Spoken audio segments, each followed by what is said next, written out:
તો સુરત મહાનગરપાલિકાની ઢોર પકડતી પાર્ટી સામે પશુપાલકોમાં રોષ વ્યાપ્યો છે। પાલિકાની ઢોર પાર્ટી દ્વારા પશુપાલકોના સીમમાં ચરાવતા પશુઓને પકડીને પાંજરાપોળમાં પૂરતા પશુપાલકોમાં રોષ ફાટી નીકળ્યો છે। ત્યારે આવી ઘટનાઓને અટકાવવા પશુપાલકોએ મોટી સંખ્યામાં જિલ્લા કલેક્ટર કચેરીએ મોરચો માંડીને વિરોધ નોંધાવ્યો હતો। એટલું જ નહીં પરંતુ ગૌચરની જમીન ખાલી કરવાની માંગ સાથે જિલ્લા કલેક્ટરને લેખિતમાં આવેદનપત્ર પાઠવી રજૂઆત કરી હતી। વધુમાં પશુપાલકોએ આક્ષેપ કર્યા કે તંત્ર દ્વારા ઢોરો પર મફતમાં ટેગ લગાડી આપવાનો નિયમ છે, છતાં પણ 1000 રૂપિયાની વસૂલાત પશુપાલકો પાસે કરાવવામાં આવી રહી હોવાનો દાવો પશુપાલકોએ કર્યો છે। સુરત શહેરની અંદર ગૌમાતા પોતાની ગૌમાતાને ચરાવવા લઈ જતા હોય ત્યાંથી ગાયો ભરી લે છે। કોર્પોરેશનની ટીમ દ્વારા મોટા મોટા દંડ વસૂલવામાં આવે છે। એક ટેગ લગાવવાના 1000 રૂપિયા, જે ટેગ તો તદ્દન ફ્રી છે।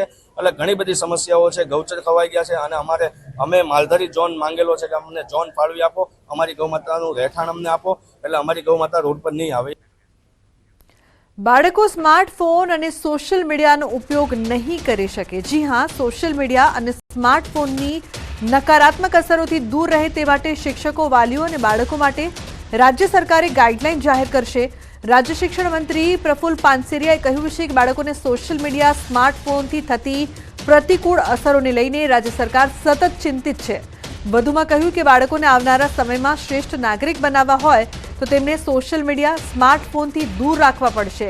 મહત્વનું છે કે રાજ્યમાં કેટલાક સમયથી બાળકોમાં સોશિયલ મીડિયા, સ્માર્ટફોનનો વ્યાપ વધી રહ્યો છે, જેના કારણે બાળકોમાં વાંચન શક્તિ અને રમતગમતનો વ્યાપ પણ ઘટી રહ્યો છે, જેની ચિંતા કરીને રાજ્ય શિક્ષણ મંત્રી પાનસેરિયાએ સ્વર્ણિમ સંકુલ 2 ગાંધીનગર ખાતે ઉચ્ચ અને ટેકનિકલ શિક્ષણ વિભાગના અધિક મુખ્ય સચિવ સુનેના તોમર સહિતના ઉચ્ચ અધિકારીઓ સાથે આજે બાળકોને સોશિયલ મીડિયા, સ્માર્ટફોનની નકારાત્મક અસરોથી દૂર રાખી શકાય તે અંગે ગંભીર ચર્ચા કરવામાં આવી છે।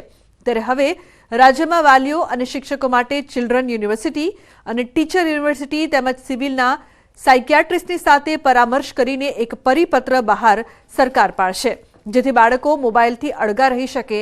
કારણ કે મોબાઈલના વધુ પડતા ઉપયોગથી બાળકો પર તેની વિપરીત અસર થઈ રહી છે, જેને રોકવા માટે સરકારે ગાઈડલાઈન બહાર પાડશે।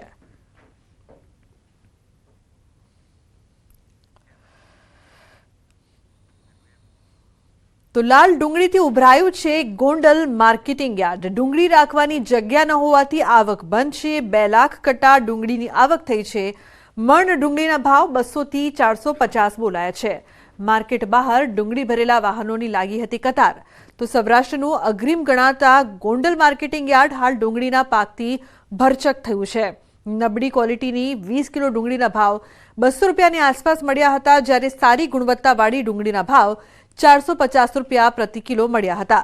ગોંડલ માર્કેટિંગ હજારો ખેડૂતો ડુંગળીનો પાક વેચવા માટે આવતા હોય છે, જેમાં ખાસ કરીને રાજકોટ જિલ્લાના ગ્રામ્ય વિસ્તારો ઉપરાંત આસપાસના જિલ્લા જેવા કે જૂનાગઢ, પોરબંદર, જામનગર સહિતના જિલ્લાના ગ્રામ્ય વિસ્તારમાંથી ખેડૂતો ડુંગળી વેચવા માટે ગોંડલ માર્કેટિંગ યાર્ડ ખાતે આવ્યા હતા। રોડની બંને સાઈડ 8 થી 10 કિલોમીટરની લાઈનો થયેલ હતી।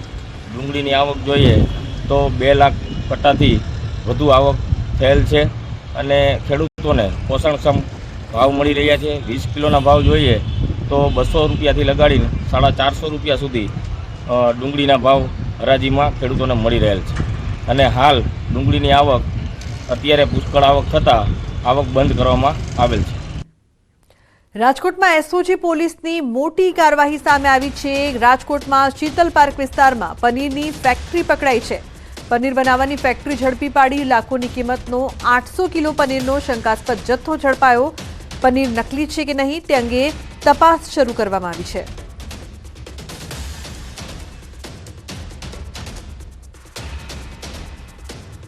તો રાજકોટ શહેર ક્રાઇમ એસીપી બસિયાનું નિવેદન। બાતમીના આધારે રેડ કરવામાં આવી હતી। પામ તેલ, એસિટિક એસિડનો જથ્થો ઝડપાયો છે। 800 કિલો જેટલું પનીર સીલ કરાયું છે। પનીરના સેમ્પલ પરીક્ષણ માટે મોકલવામાં આવ્યા છે। પનીરનો રિપોર્ટ આવ્યા બાદ કાર્યવાહી કરાશે।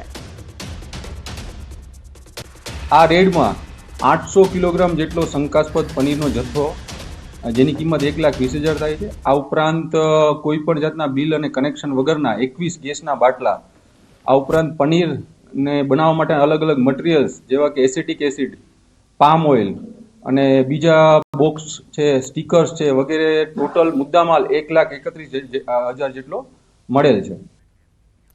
સાબરકાંઠામાં HMP વાયરસનો કેસ નોંધાતા આરોગ્ય વિભાગ એલર્ટ થયું છે. બેબી કેર હોસ્પિટલમાં દાખલ બાળકનું સેમ્પલ આગળ તપાસ માટે મોકલાયું.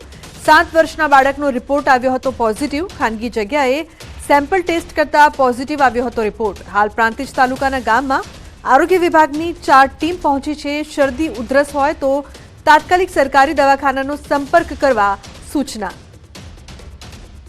હાલ બાળક બેબી કેર હોસ્પિટલમાં દાખલ છે અને બાળક અત્યારે સ્વસ્થ છે અને હાલ સારું છે, જેથી કરીને શિફ્ટ કરવાની કોઈ જરૂરિયાત ઊભી થઈ નથી.